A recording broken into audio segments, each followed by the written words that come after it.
Digital दुनिया के अंदर इन्फ्लुएंसर्स हैं जो अपनी इजहार राय करते हैं, उनका क्या रोल होना चाहिए और किस तरह से वो इस डिजिटल दुनिया से फ़ायदा उठाकर पाकिस्तान के नैरेटिव को, पाकिस्तान के बयानिए को पूरी दुनिया में फैला सकते हैं। और सबसे बड़ा हथियार यही है आजकल के दौर में डिजिटल की दुनिया के अंदर आप एक पॉजिटिव वाइब जनरेट कर सकते हैं, टेक्नोलॉजी की बात कर सकते हैं, बाकी प्रोग्रेसिव पाकिस्तान की बात कर सकते हैं, नित नए आइडियाज़ की बात कर सकते हैं। जिस तरह का टैलेंट है पाकिस्तान में, जो पूरी दुनिया में जब जाता है पाकिस्तान के ब्रेन्स गाँव देहातों से भी, तो दुनिया हैरान हो जाती है कि क्या टैलेंट है पाकिस्तान के पास।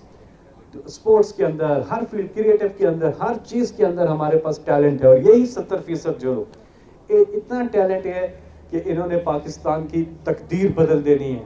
और हम अगर पॉजिटिव रहेंगे, एक मुस्बत जहन साजी को फ़रोग देंगे अपनी स्टोरी टेलिंग के अंदर, तो हम कलेक्टिवली सब आगे जाएंगे और हम मिल के करेंगे।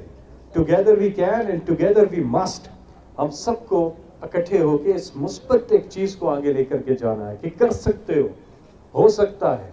और यही चीज़, ये एबिलिटी हमें हैसियत कौम आगे लेकर जाएगी। तो डिजिटल की दुनिया के अंदर ख़ास तौर पे हमें एक पॉजिटिव, अगर आज हम अपना सोशल मीडिया देखें तो उसमें ज़्यादातर जो गुफ्तगू हो रही है वो ज़ाहिर है पॉलिटिकल गुफ्तगू हो रही है।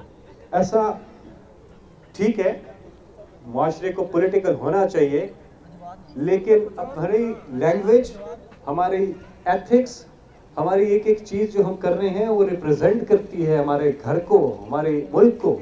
तो हमें उसका ख्याल रखना है और हमें इन चीज़ों के ऊपर अपना टाइम ज़ाया नहीं कर रहा है कि जो हम नेगेटिव बहुत ज़्यादा चीज़ों के अंदर चले जाते हैं। इससे हम अपनी प्रोडक्टिविटी को भी किल करते हैं और इसका असर फिर दूसरों पे भी बहुत ज़्यादा गलत जाता है।